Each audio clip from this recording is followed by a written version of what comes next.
Hit him with a strike. From the national anthem to the bottom of the night. Amen. Slammy, ego. Slammy, ego. Slammy, ego. Slammy, hey. You already know what's up. What's that? Another home run. We should know the job ain't done till we hold that trophy up. Hey. What's going on, everybody? Talking Friars. Hopefully, everybody is doing all right. Padres, though, they dropped 2 out of 3 in this series. Won the first game, but they were not able to win the second game of this doubleheader today. They win game 1 by the score of 6-4, and then they lose game 2 by a score of 5-1. Christopher Sanchez, I thought he pitched really well. He was efficient, worked deep into the game, obviously. He was at like 70 something pitches in the 7th inning. And I feel like that's been the case a lot of the time with the Padres facing opponents this year, where they're just allowing the opponents to get deep into games. And Padres starting pitching hasn't been able to do that as consistently. So that's obviously been frustrating. Dylan Cease on our side in game 2 going 6 innings, giving up 4 runs. Didn't walk anyone, but it's not like he struck out a ton of guys, only 4 punch outs. Gave up 2 home runs. You know, it just continues that trend this season with Dylan Cease of, you're in a state where I can trust him, and then it goes back to, I don't know. The Padres are going to have to score 5 runs when Cease starts games. That's kind of the state of mind that I feel like fans get in with Cease this year, because you just don't know what you're going to get. And then when you have someone like Christopher Sanchez on the other side, and he goes 7 innings like that, he doesn't walk anyone either. You're making it very hard on yourself to go win baseball games. So look, the Phillies, they're one of the best teams in baseball, 51-36, and they had that record coming in, and they were without Bryce Harper for a little bit because he was on the IL. So it's a quality team. You had to face Sanchez and Zach Wheeler in this series, and I know it's on the road, so at least they didn't get swept. But I think Jim Russell tweeted earlier today. Sometimes he gets some stuff wrong, but I assume that this is factual. Just a little dig at Jim. Love you, dude.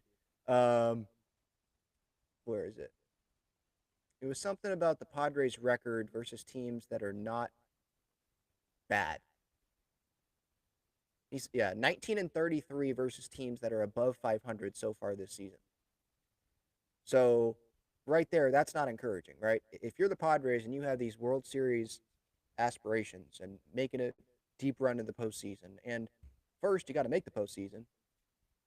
You're that team. You got to do better than that when you're facing teams that are above 500. Now, the good thing is other teams in baseball will be having a harder schedule than the Padres will the rest of the season. The Padres have had a tough schedule so far this year. Obviously, that 26-game and 27-day stretch.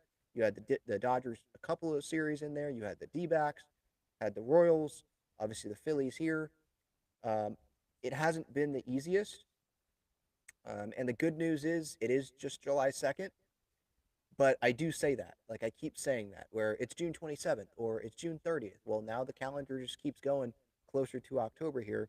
And before we know it, it'll be pretty close, like really close to October. And they're going to have to be in postseason positioning. So disappointed, obviously, with this series, the series loss. I think if you want to take some positives from it, Tatis, it seems like he's healthy. Not yesterday. It felt like yesterday. Game 1 of the doubleheader, he's sprinting down the line, and it looked like maybe he not pulled up, but he dragged his foot after first base. And I was just wondering, was he okay? Turned out he was okay. The first run the Padres scored, the only run they scored, he was a big part in that. Getting to third base, obviously legging out that, and then getting to third base on, I want to say it was a bad throw into second. And then he scores, obviously Merrill brings him in. But that was the offense there. And when you score 1 run, the Padres, they've scored 0 runs as well. Like, you're not going to win baseball games. Especially when you're facing a Phillies lineup. Like, how many games are they gonna score no runs and you can win 1-0 against the Phillies? Like, that's just not gonna happen. So It's got to be better, obviously. But the good news is there's time. We still got time before the trade deadline, and there are guys that have the back of the baseball card that you would think they'll turn it around. I understand if there are people that are frustrated with Fernando, because let me actually pull up his numbers here recently. This is on Baseball Reference, so it's not including the 2 games today. But like with Nando, you'd like the OPS to be over 800 because he's looked at, right, as one of the superstars in this game, one of the faces of your franchise, one of the guys like the Padres are going to go deep. He's going to be he's going to have to play a big factor in that. Let's start the start of that 26 game stretch in 27 days. I think that was the Pittsburgh series on May 30th. So going back to then, and this is entering today, so entering today's doubleheader, he has a 686 OPS, a 229 average, and that's 29 games, 105 at bats. 2 home runs in those 29 games, 9 RBI, 8 stolen bases. He has almost as many strikeouts as walks.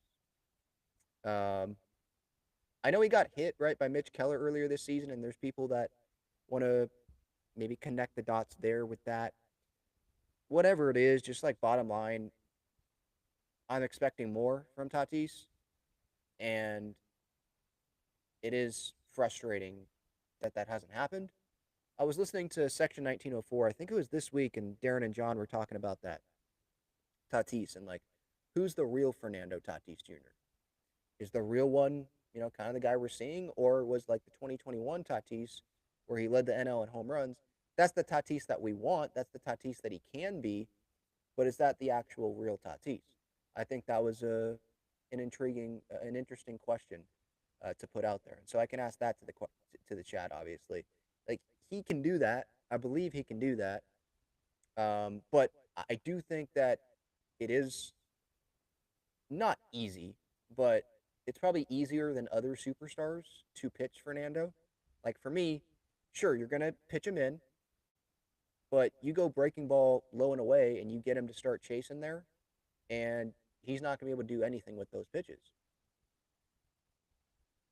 Can he take advantage when you have bad pitches? Sure, but when you do, I've seen Manny can get into that as well.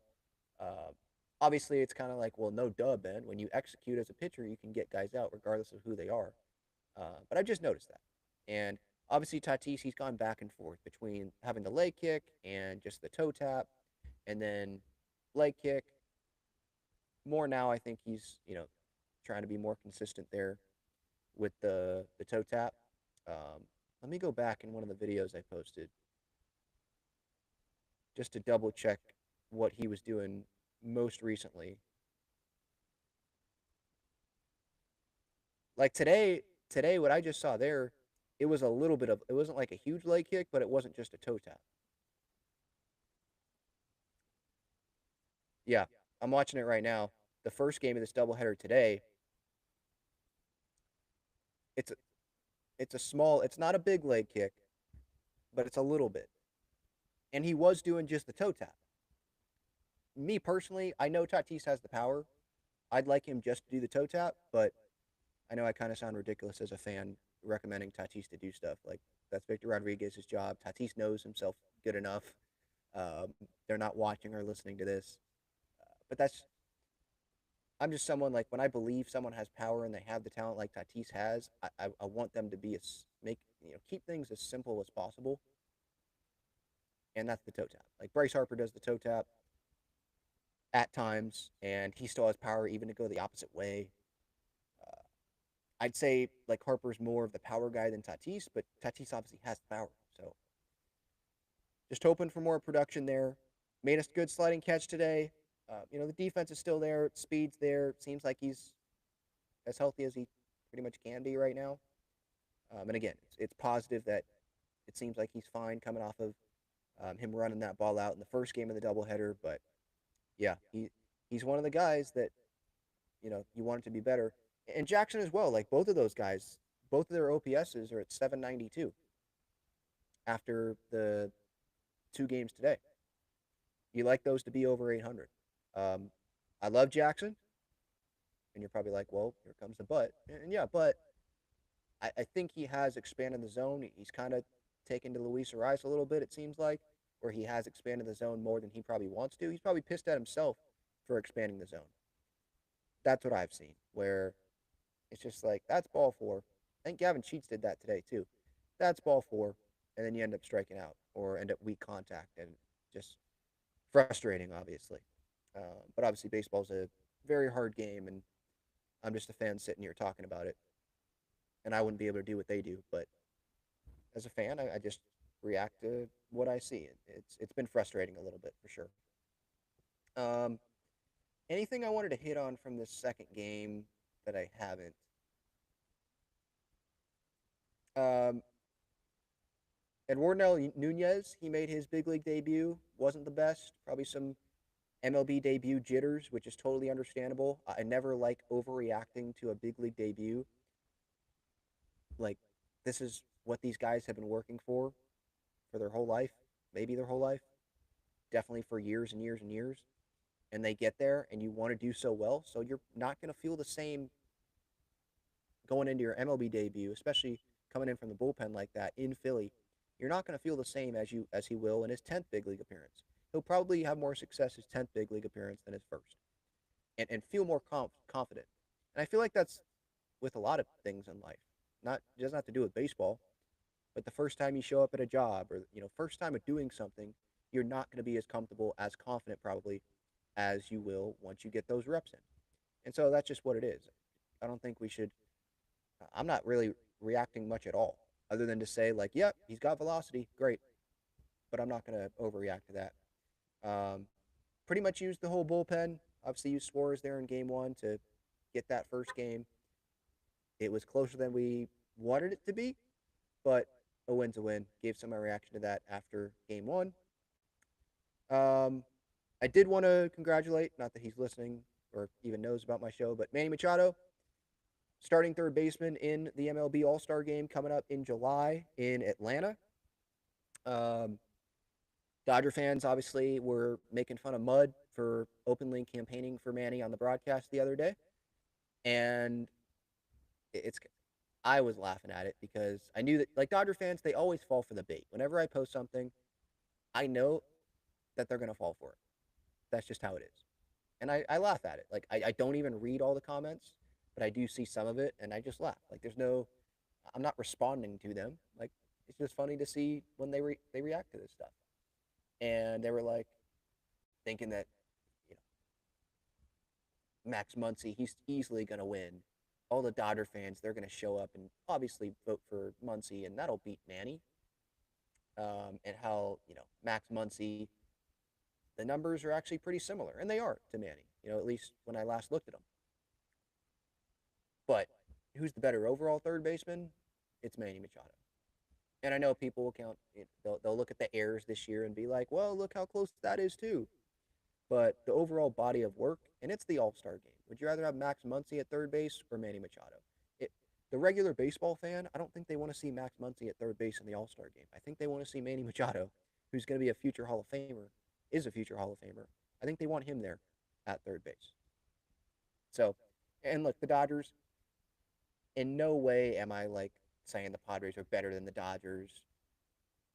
I'm just enjoying the moment that we have a Padres player starting in the All Star game. That's always going to be cool. It always is. And Manny's our guy. And so, like Mud, obviously he was going to back Manny up because it's his guy. Like, wow, what a crime. It's a campaign for one of his guys. He worked for the team. Come on. I don't think it took rocket science to figure that out, but Dodger fans love to react to things, even though they try to act like they just go about their business and they don't care about us. Well, they obviously do. And it's okay to admit that. It's totally fine to admit that. But yeah, Manny, um, as of today, after this doubleheader, because the starters were named, I want to say during this second game or in between the two games. But Manny, as the three hitter, not just as a three hitter, but his overall body of work this year, he's got 50 ribbies. He's almost hitting 300. His OPS is over 800. He's got 13 homers. even 8 stolen bases, and I think a lot of those were more earlier in the season. And yes, the errors have been there, and it's weird to look at the errors. But he's also made some phenomenal plays where it's like, yep, that's Manny Machado. So I'm still uh, grateful every day that Manny Machado is our third baseman for sure. Um, so yeah, the Dodgers, they have like 3 or 4 starters. I didn't even really check, but I saw that someone said that they have like 3 or 4 starters, and as they deserve. Like the Dodgers, they have a lot of great players, and you know they're the World Series favorite, and they should have starters. But at third base, it should be Manny. That's all.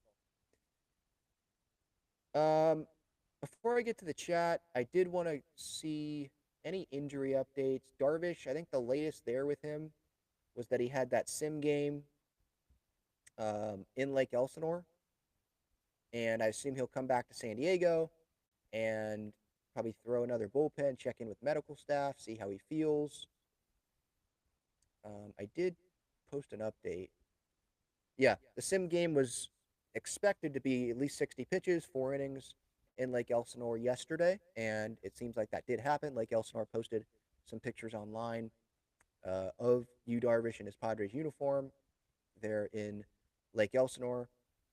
Um, yeah, so that's really the only injury update I have. I don't have anything on Michael King. I think I've already talked about Michael King recently, and we'll probably get another update, before they start that series against the Rangers coming up on the 4th of July, which is going to be a 3 something start, 3:40, I want to say. Yeah, 3:40. That should be an interesting matchup. Kumar Rocker for the Rangers, Randy Vasquez for us. Saturday, 6:40, Jack Leiter and Stephen Kolek. So two Vandy guys, two big names. I don't think they've lived up to their potential yet, but two big names, Rocker and Leiter on Friday, Saturday, and then Sunday, not 110, not even 4, like usually Sunday Night Baseball is. It's 6:10. Rangers, Padres. Patrick Corbin is a Ranger, and don't know who's starting on Sunday yet for the Padres, but with Vasquez and Kolek going Friday, Saturday, would it be Waldron Sunday? Don't know. Actually, he just got sent down, so I don't think it would be Waldron. So we'll see who that is. But yeah, that's the next series coming up. I did want to shout out the great partners of the show. With this new Riverside setup that I have here, the company that you know helps me out putting out podcasts, they switched over from StreamYard to this, so I'm not able to do the overlays right now. I don't know if I will be able to. I've tried and just haven't been able to figure that out. So usually I have the ticker at the bottom. I usually have the sponsors on the side, so you'll see them the entire show. But now you'll just see them in the description um, on the podcast and on YouTube. If you're watching this on replay, I'll go in there and put the links in there after because I can't find a way to do it before I go live either right now. But just wanted to shout them out. Gaglione Bros famous cheesesteaks and garlic fries. Their main location is on Friars Road. You can check them out. They've got their full menu there. They're also inside Snapdragon Stadium, and they're inside Petco Park as well. Section 124 down the third baseline, and then section 319 in the upper deck. Cheesesteaks, cheesesteak fries, garlic fries, really, really good. And I think it's at a pretty good value, under $20 for what you get there. So make sure to check them out. If you are a basketball jersey fan, the custom basketball jerseys that Padres players wear, and I've seen a bunch of Padres fans wear them around the city and Petco Park. Check out Freestyle Cut and Stitch. Free cut, freestyle cut and stitch. Let's see if I can talk. .com. They're on Instagram as well. They've got the custom basketball jerseys. Maybe you want a Jackson Merrill jersey in the 1998 colors. They've got that. Maybe you want Gavin Sheets in the 84 font. They can do that. If you have any requests that you don't see on the site, you can hit them up on their Instagram or their contact section on the website, and they will do their best to make that happen. But yeah, they've got a lot of Padres players wearing those jerseys. They are sick. I've got my Musgrove City Connect one. They've done Wave, they've done San Diego FC, they've done San Diego State. So they're big, and even they've done helping out like Steven Wilson with the White Sox and C.J. Abrams with the Nationals. Obviously, former Padres guys. I think they did Nick Martinez with the Reds. So really, just they do a lot of stuff. Really hard work there. Sean, great guy, local San Diego guy, San Diegan brand, obviously. So if you want to support locally, go check them out. If you want 10% off any future orders, use code Talking Friars, and then same code for $20 off your first order on SeatGeek when you sign up with your email. That's for Padres games, concerts, other sports events. So please do that. I want to help you out. Use that to your advantage. And if you're a shirt guy more than a jersey guy, 30, $40 for shirts. Breaking Tea, they've got a lot of cool Padres shirts as well.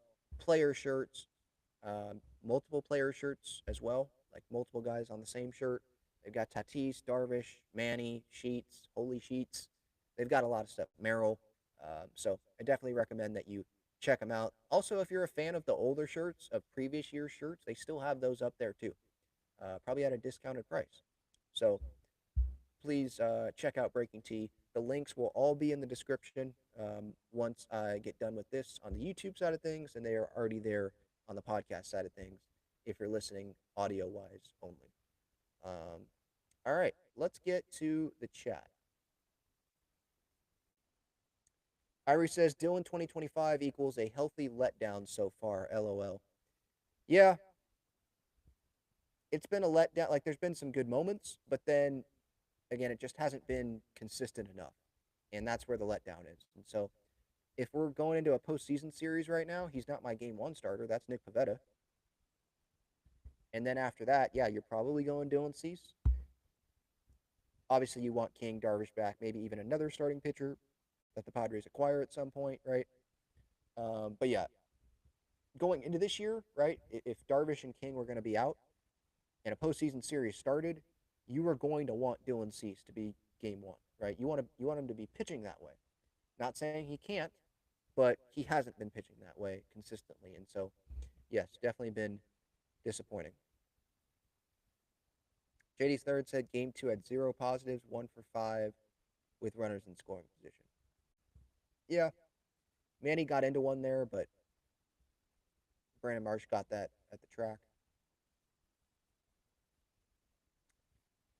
You could say they were bailed out in game one with, the 9 walks from Phillies pitching.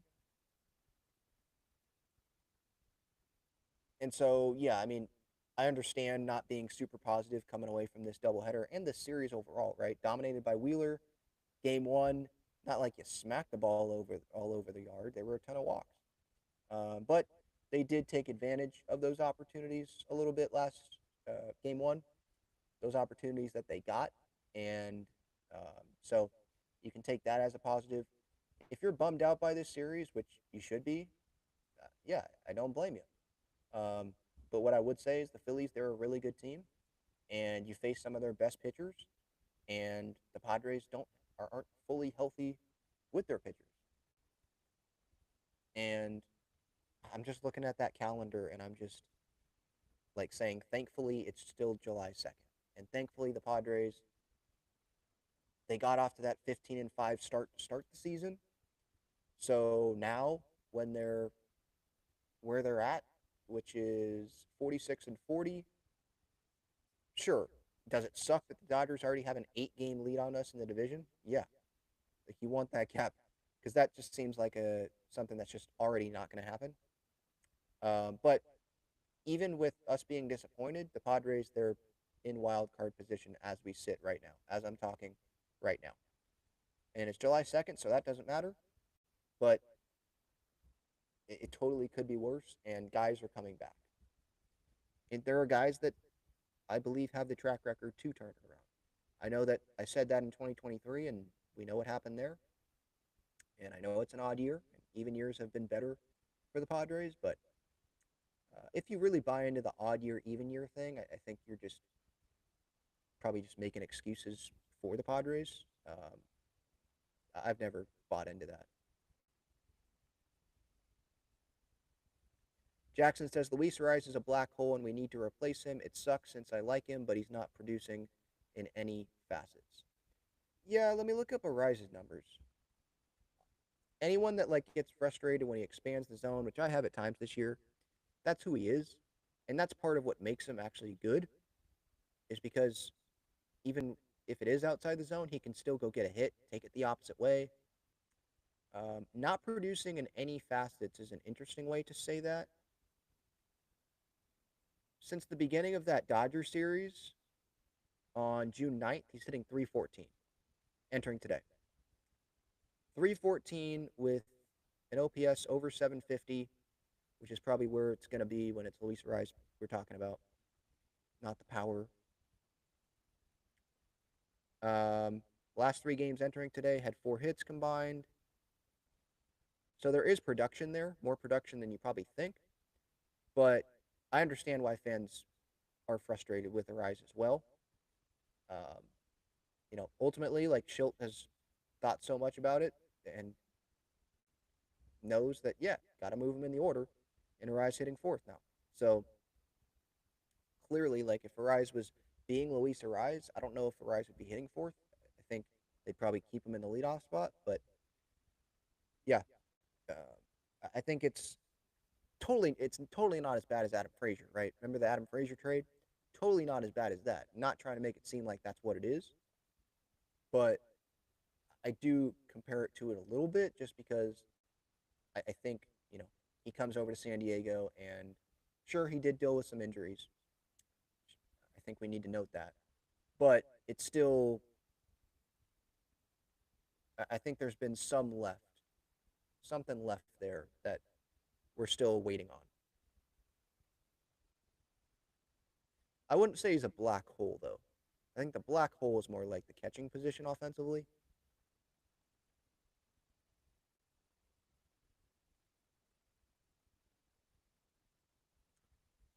Carlos says, if you want to see something cool, Kershaw about to hit 3,000 strikeouts. I don't care.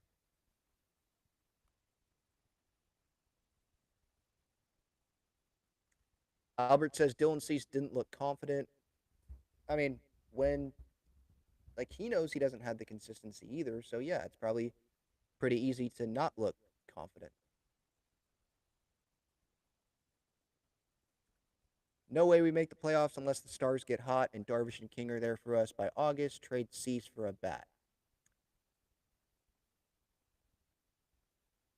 I mean, okay, you could trade Cease for a bat, like a starting left fielder, I guess. But you better hope that Darvish and King get back then. And you better know that they're going to be back and be healthy. Because Cease still has that potential there. And he's shown it this year in some spurts.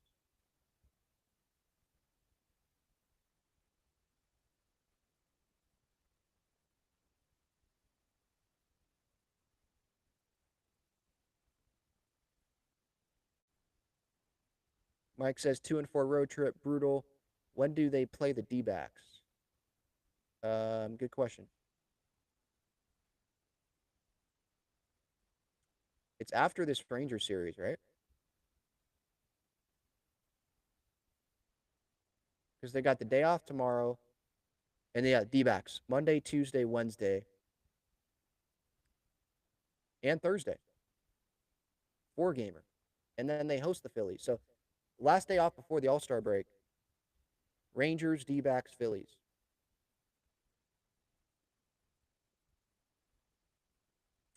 And then we know at least one Padre will be headed to Atlanta.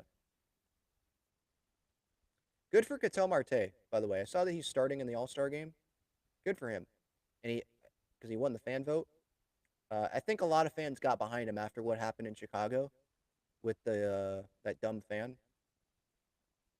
that mentioned his mom in something that he said, and we saw Torey Lovello get pissed off at the fan. Obviously, I think he said his mom died. You dumb f. So there are good humans still in this world.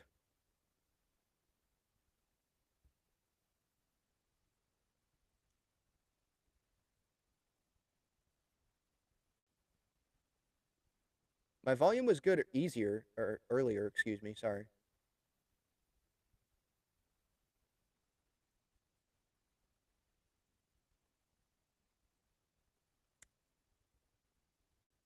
Yeah, I agree. Yeah, the fries are good. Gaglione fries are really good. I love the cheesesteak fries.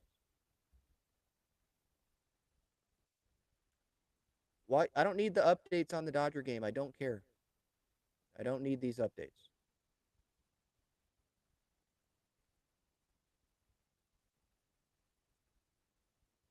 All right, I'm gonna read. Did Kevin AC put his thing out yet? See if there's any quotes from like Schilt or any interesting things to note following today's doubleheader.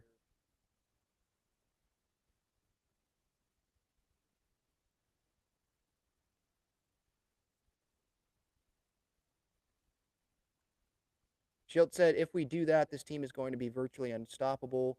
Schilt said after his team walked a season high 9 times in that first game, it really is. We were very stingy, weren't going to give them anything that wasn't on the plate. Amazing job. Yeah, and they got to keep doing that. I think there's been times where they've expanded the zone too much, and that has hurt them. Also, Mick Abel just didn't have it. I think it was pretty easy to lay off those pitches in that first game.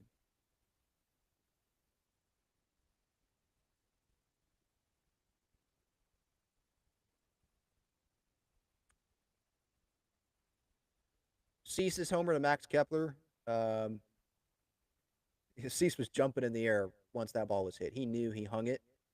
And as Cease said post game, yeah, Kepler, he hit it hard.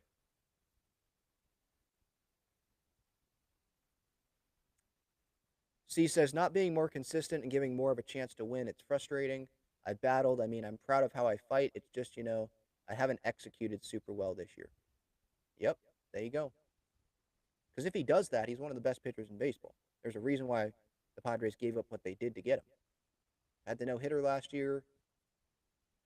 He can go 7 innings. Like, have no hit stuff. Just got to be consistent. You got to execute with those pitches. AC writes here, Darvish is expected to return in the coming weeks, but King just began a throwing progression last week, and while he insists he will pitch in 2025, there is no guarantee of that. Pavetta turned in his 8th start in which he went at least 6 innings, allowed no more than 1 run. That is tied with the Phillies' Zach Wheeler and Paul Skeens for most in the major leagues. That's pretty darn good. And I know it's AAV, but like literally this year, the Padres are paying Nick Pavetta like nothing. So that's another tip of the cap to the Padres front office for that move. And I've seen some people talk about ownership and how they're not in it, and it's like, well, they did go spend on Pavetta. They did give Merrill the extension that we all wanted, and by the way, it's a team friendly deal. I think we got to be patient and wait before the trade deadline to see what happens because teams are still evaluating whether they want to go for it or whether they want to sell. And teams, even if they know what they want to do with certain players that they have, other teams, if they're going to be waiting, then that team that has that player is going to want to wait to see what the best offer they can get, right? So they're not in a rush to do this. I know fans can be in a rush to want to upgrade the roster now, but you got to have two sides to do that, right? Two sides to tango, whatever that saying is. So, and it helps the Padres too to evaluate where they're going to be at. Yes, they're going to buy. Like, I don't think that this team's just going to straight sell. Um, they can't. They're not going to. But still, front offices, they want to see the biggest sample size that they can before they go make a decision that could impact their future, like their personal future in that job and the future of the team that they're running. Brady wants to DFA Maldonado and Diaz, trade Cease and Suarez. So you just want to give up on the season. And you want Campy to be playing every day? I'm more of an advocate of that than I was earlier this year, just because like the catching offensively just it's not there. And I'm not it's July. Like, why not give him the shot? But I know it's not gonna happen. So all right, I think that's gonna do that for the latest episode of Talking Friars. Thank you everyone for the time. Padres, they dropped 2 out of 3. I know fans are frustrated. Phillies are one of the best teams in baseball, though. And the Padres, they're not in a spot to be one of the best teams in baseball right now, in my opinion. Maybe they'd laugh at that, but not having Darvish, not having King, that's part of it. And I don't think that they can be one of the best teams in baseball when you don't have those guys there, and especially when you have some other guys underperforming right now and doing some uncharacteristic things.